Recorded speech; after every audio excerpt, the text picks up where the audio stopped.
ونعوذ بالله من شرور أنفسنا ومن سيئات أعمالنا من يهده الله فلا مضل له ومن يضلله فلا هادي له ونشهد أن لا إله إلا الله وحده لا شريك له ونشهد أن سيدنا ونبينا وشفيعنا وحبيبنا ومولانا محمدا عبده ورسوله صلى الله عليه وعلى آله وأصحابه وأزواجه وذرياته وسلم تسليما كثيرا كثيرا.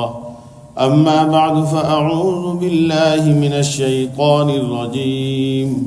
بسم الله الرحمن الرحيم. وأما من خاف مقام ربه ونهى النفس عن الهوى فإن الجنة هي المأوى. وعن أنس رضي الله تعالى عنه قال رسول الله صلى الله عليه وسلم لا يكون مؤمنا حتى يكون هواه تبعا لما جئت به أو كما قال عليه الصلاة والسلام. وقال عليه الصلاة والسلام خيركم من تعلم القرآن وعلمه. وقال صلوا كما رأيتموني يصلي. محترم حضرات، شمع رسالت کے پروانوں، دینی بھائیوں، پیارے بھائیوں، یہاں آ کے طبیعت بڑی خوش ہوئی الحمدللہ. کیوں تو پورا انگلینڈ صاف ستھرا ہے، لیکن یہ مسجد ماشاءاللہ بہت صاف ستھری اور صفائی کا اعلیٰ درجے کا نظام ہے ماشاءاللہ. صفائی اچھی لگتی نہیں سب کو؟ سب کو صفائی اچھی لگتی ہے. میرے شیخ محی السنہ حضرت والا ہردوئی فرماتے ہیں کہ عام طور پر گھر کے دروازوں کے سامنے کوڑا جمع رہتا ہے، اور گھر کے دروازوں کے سامنے کوڑا جمع رہنا یہ یہودیوں کی علامت ہے. گھر کے دروازے ہیں، کوڑا ڈال دیتے ہیں، کوڑا جمع کر دیتے ہیں. تو صفائی ستھرائی اعلیٰ درجے کی چیز ہے، اور دل کی صفائی سب سے اعلیٰ درجے کی چیز ہے. دل کی صفائی ہوگی کس چیز سے؟ دل بھی تو سیاہ ہو جاتا ہے جب بندہ کوئی گناہ کرتا ہے، تو گناہ کرنے کی وجہ سے ایک سیاہ نقطہ اس کے دل پر لگ جاتا ہے، زنگ آلود ہو جاتا ہے. اس سیاہی کو دھونے کے لیے اور اس کو صاف کرنے کے لیے بھی تو کوئی طریقہ ہے نہیں ہے. اللہ کے رسول صلی اللہ علیہ وسلم نے فرمایا کہ موت کو کثرت سے یاد کرنا اور قرآن کی تلاوت کرنا یہ دل کے زنگ کو دھو دیتا ہے. نہ تو ہم موت کو یاد کرتے ہیں اور نہ ہم قرآن کی تلاوت کرتے ہیں. نفس ہمارے اوپر غالب ہو گیا ہے، شیطان غالب ہے، دونوں دشمن ہیں. اللہ تعالیٰ نے قرآن میں صاف فرمایا ان الشیطان للانسان عدو مبین، یہ تمہارا کھلا ہوا دشمن ہے.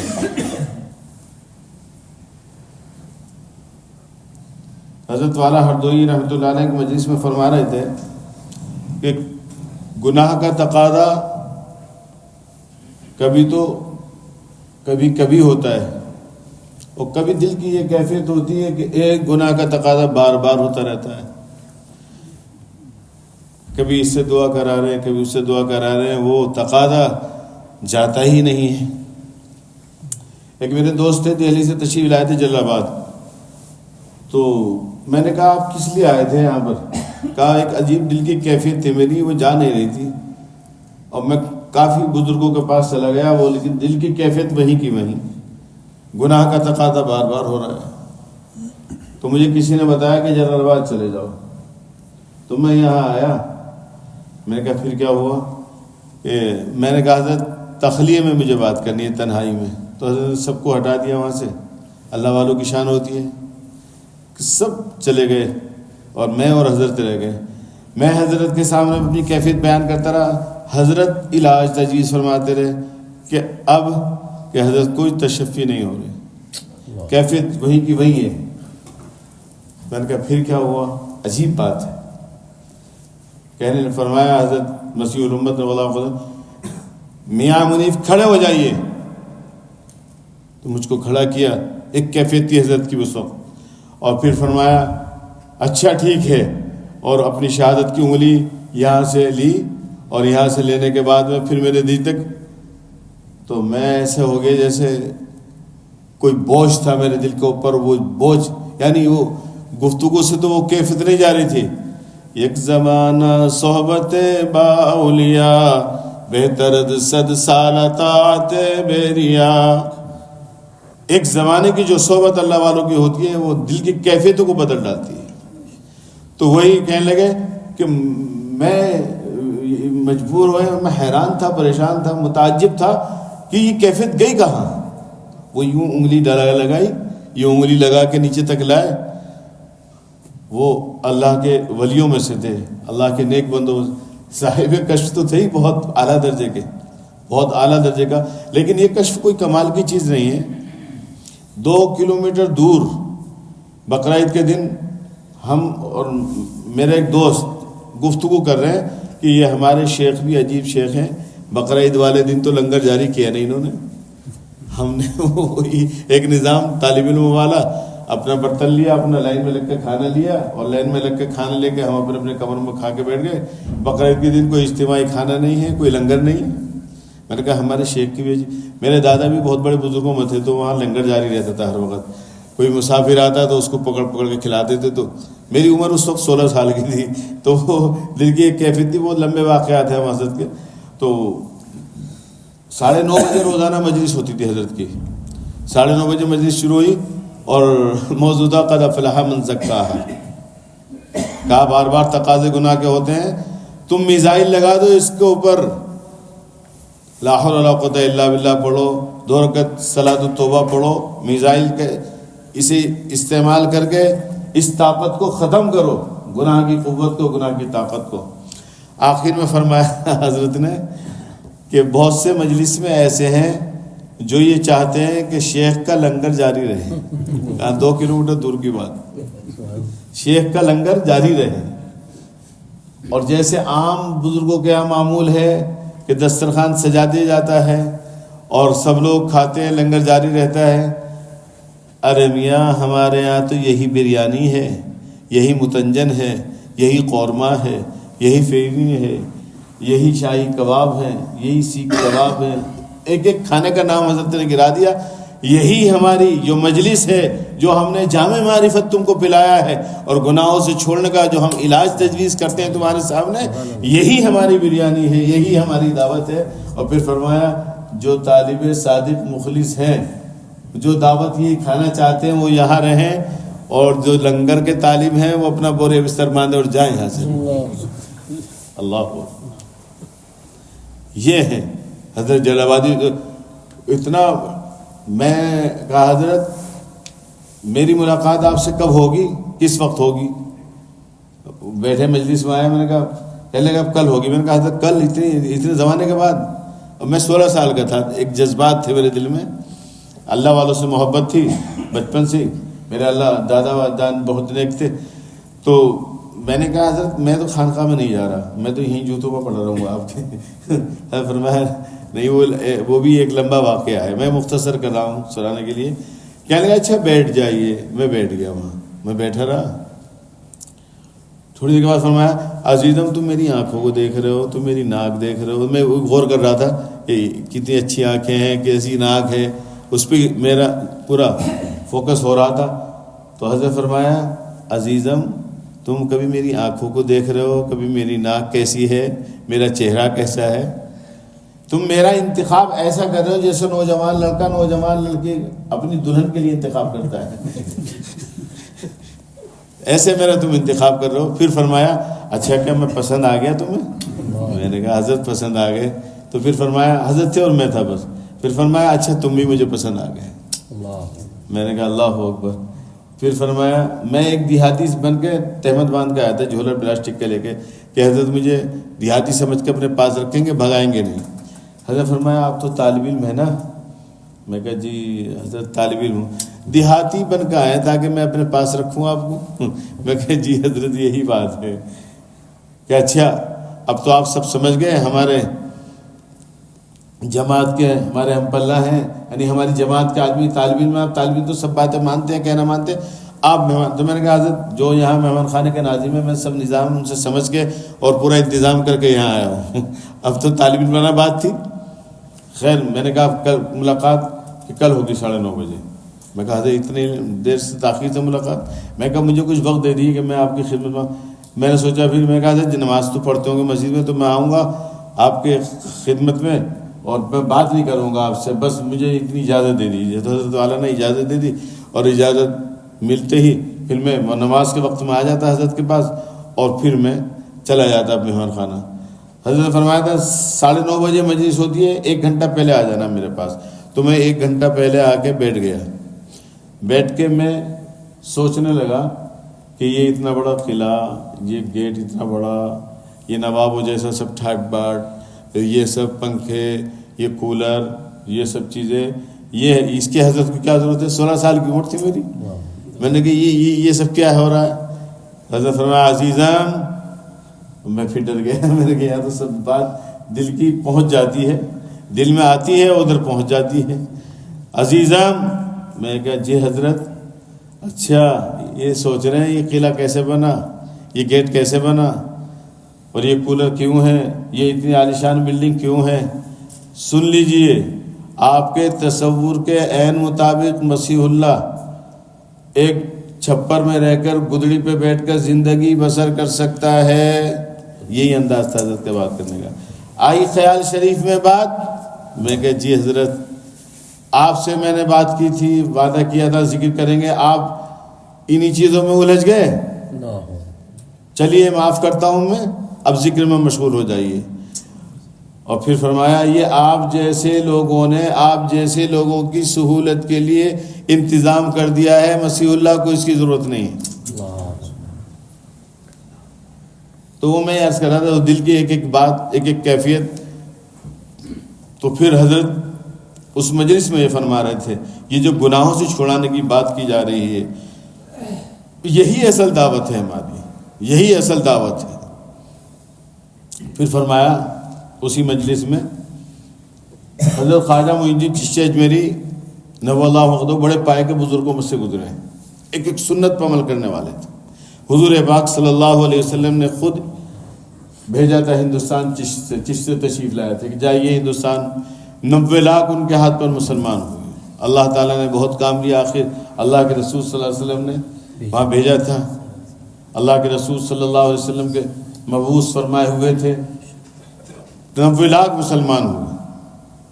حضرت سنا رہے ہیں حضرت جلال آبادی نور اللہ قدہ کہ ایک ایک سنت کا روزانہ محاسبہ فرماتے تھے، ایک ایک گناہ کا محاسبہ فرماتے تھے.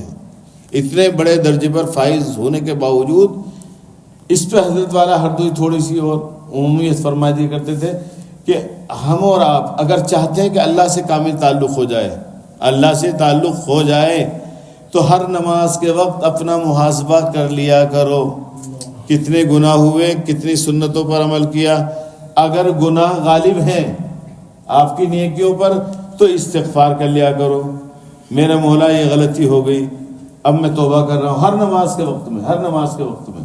کہا جب 5 وقت اللہ سے لو لگاؤ گے، وہ مولا، وہ خالق، وہ مالک، وہ اتنا رحیم ہے. وہ خود فرما رہا ہے هو الغفور الودود، وہ معاف کرنے والا اور بہت محبت کرنے والا ہے. وہ بہت محبت کرتا ہے اپنے بندوں سے. ارے میرے بندے تو آ تو صحیح، تو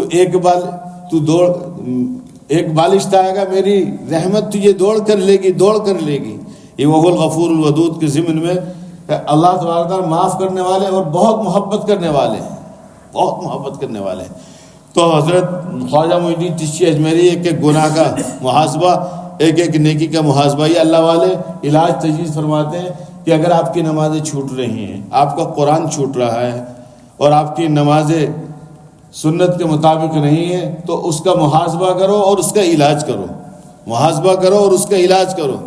اسے نفس کو آزاد مت چھوڑو. کیا؟ نفس کو آزاد مت چھوڑو. کیوں؟ وَأَمَّا مَنْ خَافَ مَقَامَ رَبِّهِ وَنَهَى النَّفْسَ عَنِ الْهَوَىٰ، جو اپنے رب کے مقام سے ڈرا اور اس نے اپنے آپ کو خواہشات نفسانی سے روکے رکھا تو جنت اس کا ٹھکانہ ہے. فَإِنَّ الْجَنَّةَ هِيَ الْمَأْوَىٰ، جنت اس کا ٹھکانہ ہے. جنت ایسی نہیں ملے گی. حضرت رسول اللہ تعالیٰ عنہ نے حدیث پڑھی لا یکون مؤمنا حتی یکون ہواہ تبعا لما جئت بہ. تم اس وقت تک کامل مومن نہیں ہو سکتے جب تک اپنی خواہشات کو اس دین کے تابع نہ کر لو جس کو میں لے کر آیا ہوں. جب 5 وقتی محاسبہ کرے گا تو جو دل کی آنکھ بند ہے اللہ تبارک تعالیٰ اپنے فضل و کرم سے دل کی اس آنکھ کو کھول دیتے ہیں. تو خواجہ معین الدین چشتی اجمیری ہیں, یہ بڑے اولیاء اللہ میں سے ہیں, اللہ کے رسول صلی اللہ علیہ وسلم نے بھیجا ہے. تو ایک ایک گناہ کی اور ایک ایک نیکی کی نگرانی فرما رہے ہیں. کیوں؟ معلوم ہے کہ میرا رب میری نگرانی کر رہا ہے. ان ربک لبالمرصاد, تیرا رب تیری گھات میں ہے. الم یعلم بان اللہ یراک, کیا تم نہیں جانتے کہ تمہارا اللہ تمہیں دیکھ رہا ہے؟ تم غافل ہو. میں حضرت جلال آبادی کی خدمت میں جب میں گیا تو میں کہا حضرت کو نصیحت فرمائی, تو حضرت نصیحت فرمائی قدم قدم پر استحضار رکھو میرا اللہ مجھے دیکھ رہا ہے. جب قدم قدم پر استحضار رکھیں گے میرا مولا میرا اللہ مجھے دیکھ رہا ہے تو پھر گناہ کی طرف جائے گا قدم اس کا, اور پھر یہ محاسبہ کرے. تو اتنے بڑے ولی اور محاسبہ, ایک دن محاسبہ فرما رہے اور محاسبہ کرتے کرتے سو گئے. خواب میں رسول اکریم صلی اللہ علیہ وسلم کی زیارت ہوئی. اللہ کے رسول صلی اللہ علیہ وسلم نے فرمایا معین الدین تم نے ہماری سنت کو چھوڑ دیا. بجلی گر گئی دل پر, بجلی دل کی گر پر. خواجہ معین الدین چشتی میں آنکھ کھلی, بے چین بیتا. ہمارے تو فرائض چھوٹتے ہیں, واجبات چھوٹتے ہیں, سنتیں چھوٹتی ہیں, ہمیں محبت ہی نہیں ہے, ہمیں محبت ہی نہیں ہے. حضرت خواجہ معین الدین چشتی اجمیری بے چین ہو گئے اور پھر محاسبہ کرتے کرتے محاسبہ فرمانے لگے. آقا مدنی صلی اللہ علیہ وسلم نے کون سی سنت کی طرف توجہ دلائی؟ میں نے تو ساری سنتوں پر عمل کیا ہے. غور فرمایا تو یاد آیا, ہاں آج جب کوہنی ہاتھ دھوتے وضو کرتے وقت تو اس وقت میں یہ خلال کرنا سنت ہے. یہ ہاتھ دھوتے وقت نہیں, اس وقت میں خلال کرنا سنت ہے. یہ عام طور پر لوگ خلال ایسی کر لیتے ہیں جب ہاتھ دھوتے ہیں. تو وضو بھی ہم نہیں جانتے وضو کرنا, وضو بھی ہم نے سیکھا نہیں, نماز بھی ہم نے سیکھی نہیں, جو بچپن میں وقت میں سیکھ لی بس. تو یاد آیا یہ سنت میری چھوٹ گئی ہے. اپنے نفس کو مخاطب ہوئے کون؟ سید الاولیاء خواجہ معین الدین چشتی اجمیری اپنے نفس کو مخاطب کر کے فرماتے ہیں اے معین یہ کیسی غفلت ہے, تو تو سنتوں کو زندہ کرنے کے لیے آیا اور تو نے سنت کو چھوڑ دیا. آج کتنی سنتوں کو ہم مردہ کر رہے ہیں.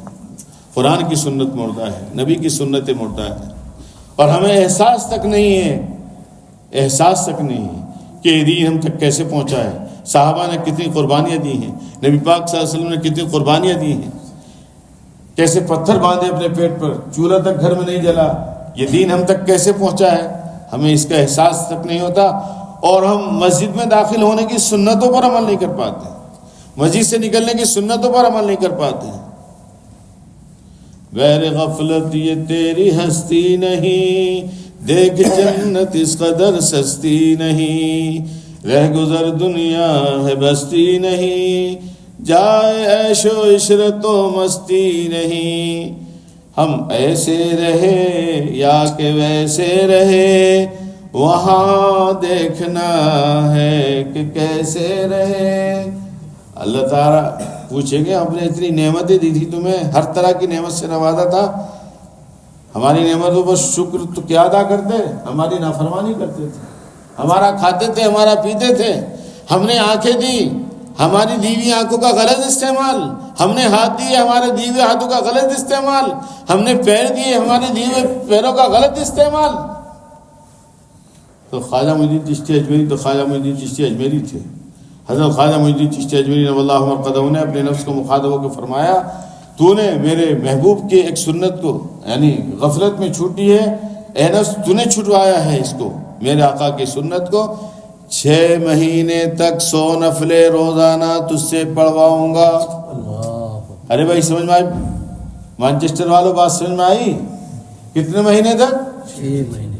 کون اتنے بڑے بزرگ ہیں تو اتنی بڑی سزا دیں گے نا. یہاں تو اگر 2 رکعت چھوٹ جاتی ہے, فجر چھوٹ گئی, تو ہم اپنے نفس کو سزا نہیں دیتے.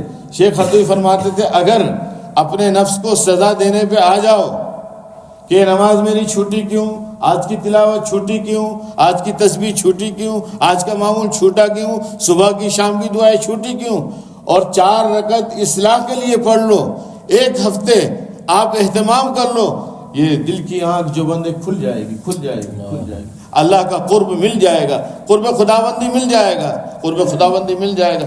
آپ تجربہ کر کے دیکھیے، یہ اللہ والوں کے تجربات ہیں یہ، کہ اگر گناہ سے بچنا چاہتے ہو تو یہ کام کرو، کچھ تو کرو۔ یہ سید الاولیاء ہیں، 6 مہینے تک 100 نفلیں پڑھ رہے ہیں، اور ہم 8 رکعت بھی نہیں پڑھ پاتے، 8 رکعت بھی نہیں پڑھ پاتے۔ تو حضرت فرماتے تھے یا تو جرمانہ دو پیسوں کا، یہ اتنے پیسے، اور یا پھر نفلیں پڑھو۔ تو بات سمجھ میں آ رہی ہے مانچسٹر والوں؟ حضرت خواجہ معین الدین چشتی رحمۃ اللہ علیہ کہا یہ سنت چھوٹی کیوں؟ ظاہر بات ہے، میرے اور آپ کے آقا نے فرمایا من احب سنتی فقد احبنی ومن احبنی کان معی فی الجنہ، جس نے میری سنت سے محبت کی اس نے گویا مجھ سے محبت کی، اور جس نے مجھ سے محبت کی وہ میرے ساتھ جنت میں ہوگا۔ تو جنت میں جانا چاہتے کہ نہیں؟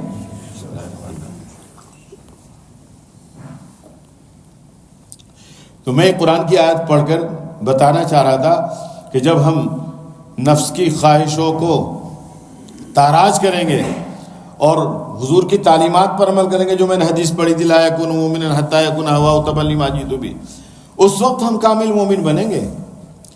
ہمارے تو دل میں جو آتا ہے، نفس جو تقاضا کرتا ہے اس پر ہم عمل کرنا شروع کر دیتے ہیں۔ تو میں عرض کر رہا تھا ایک گناہ کا کبھی کبھی تقاضا ہوتا ہے اور ایک گناہ کا بار بار تقاضا ہوتا ہے۔ تو بزرگوں نے فرمایا کبھی کبھی تقاضا ہوتا ہے یہ شیطان کا اثر ہے، لا حول ولا قوت الا باللہ پڑھ دو ختم ہو جائے گا۔ اور جب گناہ کا تقاضا بار بار ہو رہا ہے، نہیں جا رہا ہے، تو پھر فرمایا کہ یہ نفس کا اثر ہے۔ کس کا اثر ہے؟ نفس کا اثر ہے۔ وَأَمَّا مَنْ خَافَ مَقَامَ رَبِّهِ وَنَهَى النَّفْسَ عَنِ الْهَوَىٰ، اس کا علاج فرمایا صحبت اہل اللہ۔ کیا ہے اس کا علاج؟ صحبت اہل اللہ، اللہ والوں کی صحبت۔ یا ایھا الذین آمنوا اتقوا اللہ وکونوا مع الصادقین، اے ایمان والو اللہ سے ڈرو۔ یعنی کیا مطلب؟ اگر تم اپنے دل میں اللہ کا ڈر لانا چاہتے ہو، یا ایھا الذین آمنوا اتقوا اللہ، اللہ کا خوف لانا چاہتے ہو، اور ہر وقت قدم قدم پر استحضار رکھنا چاہتے ہو، میرے شیخ محی السنہ تشریح کرتے ہوئے فرماتے تھے یہ قدم جو تمہارا اٹھ رہا ہے اور یہ جو لفظ تمہاری زبان سے نکل رہا ہے، یہ قدم یا تو تمہیں جنت کی طرف لے کے جائے گا یا جہنم کی طرف لے کے جائے گا۔ اور یہ زبان سے لفظ نکل رہا ہے، یہ لفظ تمہارا یا تو جنت کی طرف لے کے جائے گا یا جہنم کی طرف لے کے جائے گا۔ اب تمہیں جنت میں جانا ہے یا جہنم میں جانا ہے، یہ تمہیں خود فیصلہ کرنا ہوگا۔ قدم اٹھانے سے پہلے یہ تمہیں خود فیصلہ کرنا ہوگا، زبان سے کچھ نکالنے سے پہلے۔ تو استحضار خداوندی اس کیسے ہوگا؟ آمنوا اتقوا اللہ، اللہ سے ڈرو۔ اللہ کا ڈر کیسے پیدا ہوگا؟ فرمایا وَكُونُوا مَعَ الصَّادِقِينَ، اہل اللہ کی صحبت اختیار کرو، اللہ والوں کے ساتھ رہو۔ اللہ والے علاج تجویز فرماتے ہیں، اللہ والے دعا بھی فرماتے ہیں، اور جب نیک لوگوں کی صحبت اختیار کی جائے جو قرآن کا علاج ہے، تو آپ کا علاج ہو کر رہے گا، گناہ کا جو زنگ دل پر لگ گیا ہے وہ مٹ کر رہے گا انشاءاللہ۔ حضرت امام احمد بن حنبل رحمۃ اللہ علیہ کو خواب میں اللہ تعالیٰ کی زیارت ہوتی ہے، پوچھتے ہیں اے اللہ آپ تک پہنچنے کا کیا راستہ ہے؟ سمجھ میں آ رہی بات؟ اے اللہ، اب ہم سب اللہ تک پہنچنا چاہتے ہیں کہ نہیں؟ بولو، زور سے بولو۔ اللہ کا قرب چاہتے ہیں، اللہ سے دوستی چاہتے ہیں۔ تو حضرت امام احمد بن حنبل اللہ سے پوچھ رہے ہیں اے اللہ آپ تک پہنچنے کا کیا راستہ ہے؟ تو اللہ تعالیٰ نے خواب میں جواب دیا، کس کو؟ امام احمد بن حنبل کو۔ 4 امام ہے نا، ان میں سے یہ ایک امام ہے امام احمد بن حنبل۔ فرمایا نفس کی دیوار توڑ دو، نفس کی دیوار توڑ دو جو حائل ہے، اور قرآن پڑھتے جاؤ، ہم تک پہنچ جاؤ گے۔ آج نفس کی دیوار کو ہم توڑ ہی نہیں رہے ہیں، نہ قرآن کی تلاوت ہم کر پا رہے ہیں، اور قرآن سے تو اتنا دور ہو گئے ہم لوگ کہ قرآن ہمارا صحیح نہیں۔ نمازوں میں جو پڑھی جانے والی صورتیں ہیں وہ بھی صورتیں ہمیں صحیح یاد نہیں ہیں، اور جب تک وہ صورتیں جو نمازوں میں ہم پڑھتے ہیں صحیح طریقے سے تجوید کے ساتھ مخارج کے ساتھ نہیں پڑھیں گے تو ہماری نماز نہیں ہوگی. جی جتنا نماز میں قرآن پڑھا جاتا ہے، ذرا توجہ چاہوں گا آپ کی اس جملے پر جو میں کہنا چاہ رہا ہوں، غور سے سنیے آپ. جتنا قرآن نماز میں ہم پڑھتے ہیں اور نماز میں جو قرآن پاک پڑھا جاتا ہے، نماز میں جو قرآن ہم پڑھتے ہیں، اتنا قرآن سیکھنا نماز کو درست کرنے کے لیے فرض عین ہے. سمجھ میں آئی بات؟ خیال شریف میں بات آئی؟ اتنا قرآن سیکھنا فرض عین ہے، جیسے نماز فرض عین ہے، روزہ فرض عین ہے، زکوٰۃ فرض عین ہے، اتنا قرآن پاک سیکھنا فرض عین ہے. لیکن قرآن جب ہم سنتے ہیں الحمدللہ رب العالمین الرحمن الرحیم مالک یوم الدین، یہاں مکتب میں محنت چلی جا ماشاءاللہ. میں عرض کر رہا تھا صفائی ستھرائی اعلیٰ درجے کی ہے، تو ہم مجلس جو کر رہے ہیں دل کو صاف کرنے کی کر رہے ہیں. جب ہر چیز اچھی آپ کو چاہیے صفائی ستھرائی، تو دل بھی ہمارا صاف ہو جائے، اور دل صاف ہوگا قرآن کی تلاوت سے، اور قرآن کی تلاوت صحیح نہیں ہوگی تو دل صاف ہوگا. وَرُبَّ قَارِئٍ يَقْرَأُ الْقُرْآنَ وَالْقُرْآنُ يَلْعَنُهُ، بہت سے قرآن پڑھنے والے قرآن پڑھتے ہیں اور قرآن ان پر لعنت بھیجتا ہے. ایک وہ سیکھنے والا ہے کہ وہ سیکھ رہا ہے کہ مجھے قرآن سیکھنا ہے اور اس پہ بار بار وہ دوہرا رہا ہے، اس کو دگنا اجر ملتا ہے. فرق سمجھ گئے دونوں میں؟ ایک تو سیکھتا نہیں، بالکل سست ہے، سیکھنا نہیں چاہتا، علماء کی مجلس میں جانا نہیں چاہتا، علماء کے پاس بیٹھنا نہیں چاہتا، قرآن سیکھنا نہیں چاہتا. حکیم الامت حضرت مولانا اشرف علی تھانوی نے اللہ مقدو فرمایا کرتے تھے، اپنے 24 گھنٹوں میں سے 10 منٹ دے دو. میں دعوے سے کہتا ہوں ذہین آدمی 3 مہینے میں قرآن پاک سنت کے مطابق یعنی جس طرح آقا نامدار حضرت محمد رسول اللہ صلی اللہ علیہ وسلم پڑھا کرتے تھے، اس طرح سے قرآن پاک پڑھنا سیکھ جائے گا. کتنے مہینے میں؟ ذہین آدمی 3 مہینے میں. تو مانچسٹر والوں 3 مہینے کم از کم قرآن سیکھنے کے لیے لگاؤ گے. نوجوانوں سے خاص طور سے میں کہوں گا، نوجوان ماشاءاللہ نوجوان طبقہ ہے، جب قرآن بار بار پڑھیں گے تو اللہ کی محبت اس میں داخل ہوگی. اللہ کی محبت داخل ہوگی تو پھر نمازوں کا پڑھنا اور دینی کام کرنا ہمارے لیے آسان ہوگا. یہ جو زنگ لگ گیا ہے، یہ زنگ حدیث پاک میں موت کو کثرت سے یاد کرو یا قرآن پڑھو، اللہ کا ذکر کرو، تو یہ دل آپ کا پھر دل بن جائے گا، پھر یہ دل آپ کا دل بن جائے گا. تو میرے محترم دوستوں اور بزرگوں، میں عرض کر رہا تھا کہ ہم اس کو سمجھ ہی نہیں پا رہے ہیں. نفس شیطان دونوں دشمن ہیں. فرمایا ان آدھا عدوک بین جنبیک، سب سے بڑا جو دشمن ہے تمہارا تمہارے دونوں پہلوؤں کے درمیان میں ہے. اور وہ شیطان کو گمراہ کرنے والا کون ہے؟ نفس ہے نا. شیطان کو گمراہ کرنے والا کون ہے؟ جب سجدے کا حکم کیا تھا نفس ہے. تو فرمایا یہ تو تمہارے دونوں پہلو کے درمیان میں ہے. ان آدھا عدوک بین جنبیک، یہ سب سے بڑا دشمن ہے تمہارا. پھر مجھے ایک بزرگ نے ایک شعر کے ذریعے سے سمجھایا.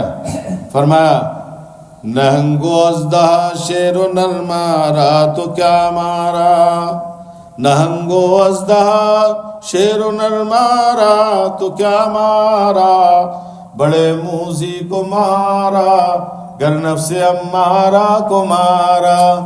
سانپ، چیتے، بھالو اور موذی جانور بچھو، ان کو مارا تو کیا مارا؟ ارے سب سے بڑا دشمن تو تمہارے دونوں پہلوؤں کے درمیان میں ہے.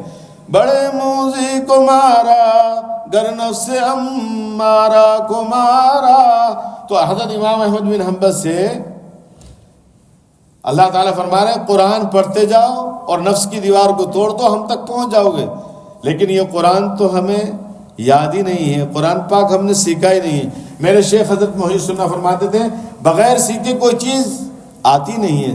یہاں تک کہ سائیکل بغیر سیکھے نہیں آتی، موٹر سائیکل، کار، انجینئر بنتا ہے، اس کا فن سیکھنا پڑتا ہے، معمار بنتا ہے، اس کو سیکھتا ہے. ہر چیز کو تو تم سیکھتے ہو مگر دین کو نہیں سیکھتے. پھر ایک ملفوظ حضرت کا بڑا اچھا ہے. فرماتے تھے آپ یہ چاہتے ہو کہ ڈاکٹر اعلیٰ درجے کا، انجینئر اعلیٰ درجے کا، لباس اعلیٰ درجے کا، پوشاک اعلیٰ درجے کی، فروٹ اعلیٰ درجے کے، اور مکان تمہارا وہ تو ہو مکان اور دکان اور کار بنگلہ. اور پھر فرماتے تھے کہ گھر میں جو نان ہو وہ بھی بہت اچھی. اور ایک بزرگ یہاں تشریف فرما ہے، نظر نہیں آ رہے، اور پان بھی اعلیٰ درجے کا ہو. پان بھی، نان بھی اعلیٰ درجے کی اور پان بھی اعلیٰ درجے کا، یعنی ہر چیز اعلیٰ درجے کی ہو. پھر بڑے درد بھرے انداز میں یہ پڑھتے تھے، کیسا یہ انقلاب ہے، دیکھ کے دل کا باب ہے کہ تمہارا قرآن بڑھیا درجے کا، آخری درجے کا، تمہارا وضو، تمہاری نماز، تمہارا ایمان آخری درجے کا، بالکل یعنی بالکل بڑھیا درجے کا ہے.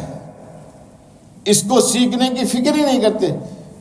حضرت والا ہر جو فرماتے تھے میں قرآن سنتا ہوں، اور قرآن پاک اکثر لوگ مجہول پڑھتے ہیں. مجہول کیسے؟ ابھی میں پڑھ رہا ہوں، دیکھیے آپ کو پتہ نہیں چلے گا میں نے مجہول پڑھا. اعوذ باللہ من الشیطان الرجیم الحمدللہ رب العالمین، لہجہ بڑا اچھا ہے لیکن قرآن مجہول ہے. حضرت والا اردو افریقہ تشریف لے گئے تھے، لفٹ میں جا رہے تھے، تو لفٹ میں جب داخل ہوئے حضرت فرمایا لیفٹ آ گئی ہے. کیا آ گئی ہے؟ لیفٹ آ گئی. اور انگریزی تھا، اور پھر لندن کے، اور پھر ساؤتھ افریقہ کے، وہ کہاں برداشت کریں اس بات کو. کہا حضرت یہ لیفٹ نہیں ہے، یہ لفٹ ہے. کیا ہے یہ؟ کیا ہے؟ لفٹ ہے. حضرت فرمایا ہاں میں انگلش جانتا ہوں، میں نے جان بوجھ کے اس کو بگاڑا ہے. اور قرآن کو کتنا بگاڑ کے پڑھتے ہو. اور ہم لوگ بار بار اصلاح کرتے ہیں، تمہاری بار بار نکی کرتے ہیں، روک ٹوک کرتے ہیں، تب اس کو سیکھنے کی نوبت نہیں آتی. پھر فرمایا جیسے لفٹ میں نام نکال لو، ایسے ہی الحمدللہ 1 2 جیسے نکلتا ہے 2 ایسے نکلے گا 2. انگریزی کی مثال دے کے سمجھاتے تھے، الحمد جیسے 2 نکلتا ہے ایسے نکلے گا 2.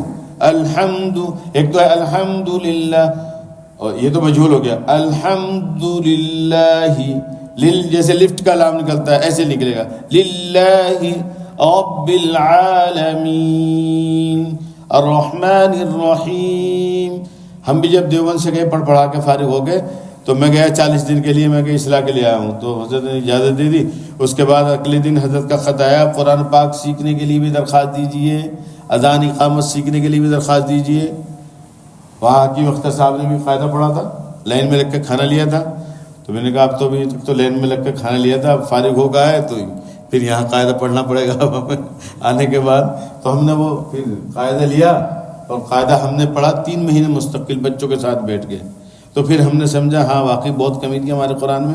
پھر اب میں جب بھی جاتا ہوں مدینہ منورہ تو اچھے سے قاری کا انتخاب کر کے اس کے پاس مشق کرتا ہوں. قرآن پاک کی سیکھنے کی تو کوئی انتہا ہے ہی نہیں، کوئی حد ہے ہی نہیں. تو جو حرکات مجہول ہوتی تھی وہ تو ہردوئی میں ہم نے سیکھ لی.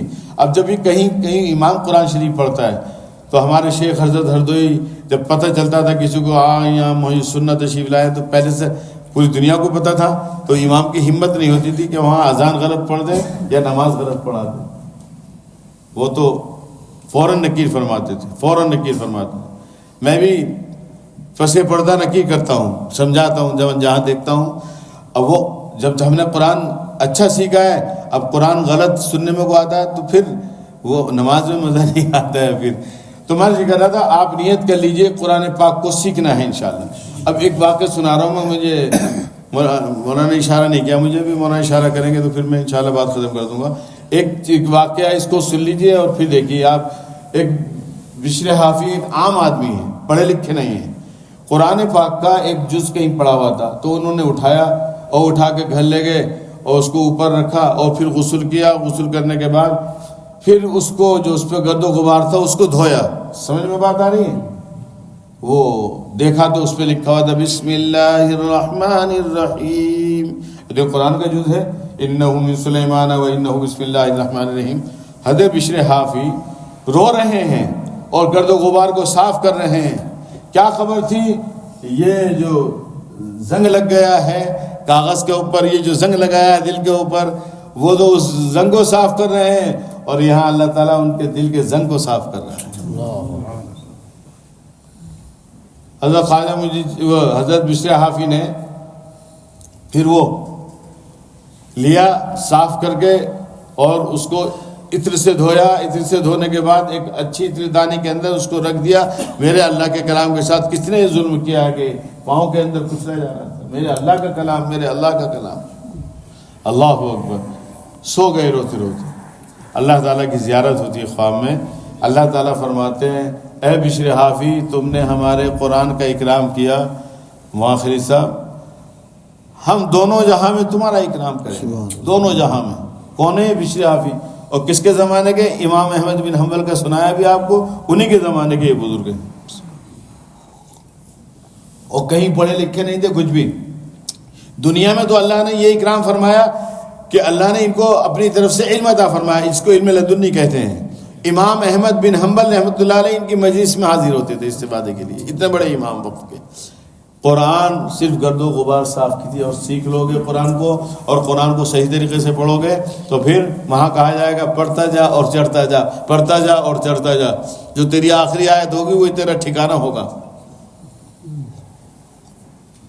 اور پھر جنت میں تو جو اکرام ہوگا وہ ان کا اکرام ہوگا ہی. دنیا میں یہ اکرام، اور اللہ تعالیٰ نے خواب میں فرمایا، تو اللہ تعالیٰ نے جب خواب میں فرمایا تو سچ ہے، اور وہ ہو کر رہا، پوری دنیا نے دیکھا. اور آج تک جتنا اولیاء اللہ اس واقعے کو نقل فرماتے ہیں کہ یہ ہوا ہے. یہ کیوں ہوا ہے؟ یہ قرآن کا اکرام کرنے پر. جو تیرے قول کی تقدیس سے کرتے ہیں گریز، خاک کر دے انہیں تو مٹی کے برابر کر دے. ہم سب نیت کر لیں انشاءاللہ قرآن سیکھیں گے انشاءاللہ. دل سے کہہ رہے ہیں یا انشاءاللہ وہ والی کہہ رہے ہیں کہ انشاءاللہ وہ کہی تھی نا اس نے جب جا رہا تھا امام صاحب، انہوں نے کہا بھائی انشاءاللہ تو کہہ دے. کہا ہر وقت تم انشاءاللہ کہلاتے رہے تو جب چاہو انشاءاللہ انشاءاللہ. خیر یہ چلا گیا اور وہاں سے بھینس خرید کر لایا تو چور ڈکیت مل گئے راستے میں. انہوں نے جو ہے اس سے بھینس چھین لی اور پیسے بھی چھین لیے اور ایک پیڑ میں باندھ کر ڈال دیا. اب جب کچھ لوگ آئے کہ ایک آدمی بتا ہوا ہے کیا ہوا، انشاءاللہ بھینس خرید کر لایا تھا، انشاءاللہ بھینس خریدنے گیا تھا، انشاءاللہ میں پیسے بھی میرے لے لیے. اب ہر بات پہ انشاءاللہ کہہ رہا ہے، ہر بات جو بھی بات ہے ان میں وہ اس پہ انشاءاللہ کہہ رہا ہے. تو ہم دل سے کہیں انشاءاللہ سیکھیں گے اور اپنے مقامی جو علماء ہیں ان کی خدمت میں جائیں گے. یہ ہمارے لیے قابل احترام ہے. اور اللہ والوں کی صحبت کو نہیں چھوڑیں گے، تب جا کے زن دور ہوگا. اور اللہ کے کلام کو سیکھیں گے تو اللہ تعالیٰ آپ کا وہاں اکرام فرمائے گا اور دنیا میں بھی اکرام فرمائے گا. حضرت عمر رضی اللہ تعالیٰ نے کیا فرمایا؟ اللہ تعالیٰ نے ہمیں جو عزت دی ہے دنیا کے اندر قرآن کی وجہ سے دی ہے، قرآن کی وجہ سے دی ہے. اور حضور اکرم صلی اللہ علیہ وسلم نے حجۃ الوداع کے موقع پر کیا فرمایا تھا؟ یہی تو پیغام آپ کا آخری، لن تضلوا ما تمسکتم بہما کتاب اللہ وسنتی. تم کبھی بھی سرگردہ اور پریشان نہیں ہوگے جب تک کہ مضبوطی کے ساتھ کتاب اللہ کو اور میری سنتوں کو مضبوطی سے تھامے رہو گے. دنیا کی کوئی طاقت تمہارا بال بیکا نہیں کر سکتی. لیکن آج حضرت ہردوئی فرماتے تھے ہم نے پکڑ تو رکھا ہے، کسی نے 1 انگلی سے، کسی نے 2 انگلی سے، کسی نے 3 انگلی سے اور کسی نے 4. پکڑ تو رکھا ہے، کچھ پکڑ رکھا ہے، مضبوطی سے پکڑنے کی. وَاعْتَصِمُوا بِحَبْلِ اللَّهِ جَمِيعًا، اللہ کی رسی کو مضبوطی سے تھام لو. تو نیت کرو انشاءاللہ ہم قرآن پاک سیکھیں گے انشاءاللہ. اللہ تعالی ہمیں قرآن پاک سیکھنے کی اور پڑھنے کی توفیق عطا فرما دے. اللہ کے رسول صلی اللہ علیہ وسلم کتنی محبت تھی، کھڑے ہو جاتے تھے اور آپ نماز پڑھنے ایک صحابی آ گئے، قریب میں کھڑے ہو گئے. اب انہوں نے سوچا ایک منزل ہوگی تو رکوع فرمائیں گے، 1 منزل ہو گئی، 2 منزل ہو گئی، 3 منزل ہو گئی. وہ بہت بہادر تھے، بہت طاقتور تھے، مگر جب دیکھا کہ تیسری منزل بھی پوری ہو گئی تو پھر وہ نیت توڑ کے چلے گئے. نفل نماز میں نیت توڑ سکتے ہیں؟ اتنا قرآن تو سنا حضور کے ساتھ، آپ کے مبارک پیروں کو ورم آتا تھا. یہ قرآن سے محبت تھی اور ہم ایک پارہ نہیں پڑھ پاتے. یہی ہے قرآن سے محبت، یہی ہے نبی سے محبت. تو نیت کر لو انشاءاللہ قرآن بھی پڑھیں گے اور قرآن کو سیکھیں گے بھی. جب سب فیصلے ہو جائیں گے اور فیصلے ہونے کے بعد اللہ تبارک و تعالیٰ اپنا ممبر لگائیں گے، سب نبیوں کے ممبر لگے ہوئے ہوں گے اور حضور پاک صلی اللہ علیہ وسلم کے ممبر کو اپنے ممبر کے قریب لگوائیں گے اللہ تبارک و تعالیٰ. کیا منظر ہوگا؟ چاہتے ہیں کہ اس منظر کو ہم دیکھیں اپنی آنکھوں سے؟ اللہ تعالیٰ کے ممبر کے پاس میں حضور کا جو ممبر ہوگا تو اللہ تعالیٰ تو خواہش رکھتے ہوں گے، اللہ تعالیٰ وہ لمبی تقریر ہو جائے گی، وہ پوچھیں گے بھی تو اللہ تعالیٰ سورہ رحمان سنائیں گے. تو کیا کیفیت ہوگی مجمع کی؟ اللہ اکبر. اس کے بعد وہ سارا مجمع پھر منتظر ہوگا کہ ہم اپنے نبی کی زبان سے سنیں. تو اللہ کے رسول صلی اللہ علیہ وسلم پھر قرآن پڑھ کے سنائیں گے. کیا کیفیت ہوگی؟ ایک تو جس نے قرآن کو نازل کیا وہ خود، اور جن پہ نازل ہوا وہ خود قرآن شریف پڑھ کے سنائیں گے. ایک عجیب سما ہوگا، عجیب سا سما ہوگا. ہم قرآن سے محبت کریں گے اور قرآن کو سیکھیں گے اور قرآن کو سکھائیں گے تو میرے محترم دوستوں اور بزرگوں، پھر ہم دونوں جہاں کے اندر عزت پائیں گے، دنیا میں بھی عزت ملے گی اور آخرت میں بھی عزت ملے گی۔ اللہ تبارک و تعالیٰ قرآن و سنت کو سیکھنے کی توفیق عطا فرما دے۔ ہمارے حضرت ہردوئی فرمایا کرتے تھے کہ کچھ سیکھو، فرمایا اذان میں 6 کلمے ہیں، 60 سال کی عمر 70 سال کی عمر 6 کلمے نہیں سیکھ پائے، 51 سنتیں نماز میں ہیں، نماز کی سنتوں کو نہیں سیکھ پائے، اتنا بھی پتہ نہیں کہ نماز میں سنتیں ہیں کتنی۔ مثلا ہم کھڑے ہوتے ہیں تو پہلی سنت ہے سیدھا کھڑا ہو، چہرہ قبلے کی طرف، نگاہ سجدہ کی طرف، تو یہ پہلی سنت یوں کر کے ہم نے سنت کا جنازہ نکال دیا۔ دوسری سنت ہے دونوں پیر قبلے کی طرف ہوں، ہم کیا کرتے ہیں نارتھ اور ساؤتھ کر دیتے ہیں، جانب شمال جانب جنوب کر دیتے ہیں، ایسے دوسری سنت کا جنازہ نکال دیا۔ یعنی 5 وقت ہم نماز پڑھتے ہیں اور نماز کی سنتوں کا ہمیں علم نہیں ہے، اور جس نے حضور کی سنتوں کا جنازہ نکالا پھر اس کا شمار کہاں ہوگا؟ اور وہ شخص جس نے حضور کی مردہ سنتوں میں سے کسی سنت کو زندہ کیا، اسے 100 شہیدے کے برابر ثواب ملے گا۔ تو دوستوں اور بزرگوں، فرمایا کہ گناہ کا تقاضا ہوتا ہے تو اس کا علاج لا حول ولا قوت الا باللہ، اگر شیطان کی طرف سے ہے اور نفس کی طرف سے ہے تو اس کا علاج بتا کے میں بات ختم کر رہا ہوں۔ نفس کی طرف سے ہے تو پھر اللہ والوں کی صحبت اختیار کیجئے، استغفار کثرت سے کیجئے، اور ساتھ میں غسل کر کے اچھے کپڑے پہن کے خوشبو لگا کے 2 رکعت نماز پڑھیے، اور آخری سجدے کے اندر آخری جب سجدہ کریں تو لا الہ الا انت سبحانک انی کنت من الظالمین 313 مرتبہ پڑھیں۔ کتنی مرتبہ؟ 313 مرتبہ۔ تسبیح لے لے ہاتھ میں، نفل میں اجازت ہے، اگر آپ کو سجدے میں نہیں اتنی دیر پڑھ جاتی، اتنی دیر نہیں رک سکتے سجدے کے اندر، تو بیٹھ کے پڑھ لیں، سجدے سے اٹھ جائیں اور پھر بیٹھ کے پڑھ لیں 313 مرتبہ۔ کس نے فرمایا؟ میرے اور آپ کے رب نے فرمایا لا الہ الا انت سبحانک انی کنت من الظالمین فنادى في الظلمات ان لا الہ الا انت سبحانک انی کنت من الظالمین فاستجبنا له ونجيناه من الغم۔ حضرت یونس علیہ السلام کو جب مچھلی نے باہر پھینک دیا وہ تو اندھیریوں میں تھے، ان اندھیریوں کے اندر جہاں ناممکن ہے آنا، تحت الثری سمندر کا اندھیرا، مچھلی میں مچھلی کا اندھیرا، لیکن وہاں ان اندھیریوں میں فنادى في الظلمات اللہ الہ، کون ہے آپ کے سوا مشکل کشا حاجت روا، کون ہے؟ آپ ہی تو ہیں۔ وہاں پکارا انہوں نے تو ہم نے ان کی پکار کو سنا، فاستجبنا له، ہم نے ان کی مدد کری، ہم نے ان کی دعا کو قبول کیا، ونجیناہ من الغم، اور وہ جو مغموم تھے، ظاہر بات ہے کہ اب کیا ہوگا، ہم نے ان کو غم سے نجات دی۔ آگے جو مجھے سمجھانا ہے وہ آگے یہ وَكَذَلِكَ نُنْجِي الْمُؤْمِنِينَ، اور اس کے پڑھنے والوں کو قیامت تک ہم جو ہے نجات دیں گے۔ كَذَلِكَ نُنْجِي الْمُؤْمِنِينَ، رسول تو نہیں آئیں گے نا، نبی تو نہیں آئیں گے نا، مومنین رہیں گے، تو پھر جو بھی مومن بندہ، مومن بندی، مردوں میں سے عورتوں میں سے کوئی بھی اس کو پڑھے گا، ہم اس کو غم سے نجات دیں گے۔ گناہ کا غم ہو، پہاڑوں کے برابر غم ہو، آپ اس پہ عمل کیجئے، تجربہ کر کے دیکھیے، نفس ہاتھ جوڑ کے سامنے آ جائے گا بس۔ تو بہرحال میں نے یہ آیت پڑھی تھی، اس کا خلاصہ بھی پیش کر دیا، اور ساتھ میں نے وہ حدیث پڑھی تھی خیرکم من تعلم القرآن وعلمہ، تم میں بہتر وہ جو قرآن سیکھے اور سکھائے۔ تو سیکھنے اور سکھانے کا اہتمام کریں گے، وہی سب سے بہتر ہے جو قرآن سیکھے اور سکھائے۔ اللہ تعالیٰ مجھے اور آپ کو قرآن اور سنت سیکھنے کی توفیق عطا فرمائے۔ دل گلستہ تھا تو ہر شے سے ٹپکتی تھی بہار، دل بیاباں کیا ہوا عالم بیاباں ہو گیا۔ اور جب نفس کا علاج کریں گے تو پھر دل گلستہ بن جائے گا، بنے گا انشاءاللہ گلستہ۔ تو اللہ تعالیٰ سے دعا کریں، نقش قدم نبی کے ہیں، جنت کے راستے اللہ سے ملاتے ہیں، سنت کے راستے، اللہ تعالیٰ قرآن و سنت پر عمل کرنے کی اور دین کو سیکھنے کی توفیق عطا فرمائے۔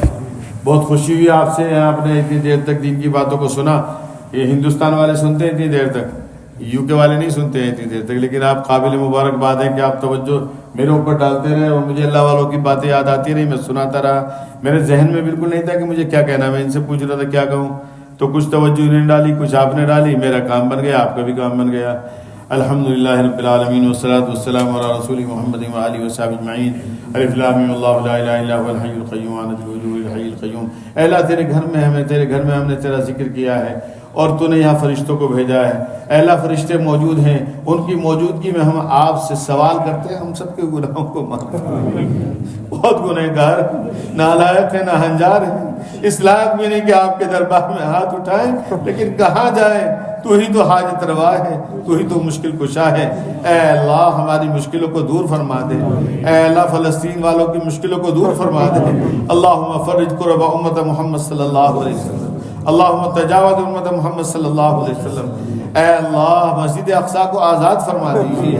اے الہ العالمین اس کی آزادی کے لیے اے اللہ ہم کچھ نہیں کر سکتے، تو ہماری دعاؤں کو قبول فرما. اے اللہ ہمارے بھائیوں کی مدد فرما، نصرت فرما، ان کو ثابت قدم فرما اور غیب سے نصرتوں کے فیصلے ان کے لیے فرما دے. اے الہ العالمین اے اکرم الاکرمین ہم سب کو قرآن و سنت کا اعلیٰ درجے کا ذوق شوق عطا فرما دے. اے الہ العالمین اے اکرم الاکرمین ہم کو اور ان سب کو دین سیکھنے اور سکھانے کے لیے قبول فرما لے. اے اللہ جس کے دل میں جو جائز تمنا ہے، جائز مراد ہے، ان کو پورا فرما دے. اے الہ العالمین اے اکرم الاکرمین خیر کی لائن سے جتنی بھی دعائیں تیرے محبوب نے تجھ سے مانگی، ان تمام دعا ہم سوال کرتے ہیں، اور جن سے پناہ مانگی ہم سے پناہ چاہتے ہیں. ربنا تقبل منا انک انت السمیع العلیم. وصلی اللہ تعالی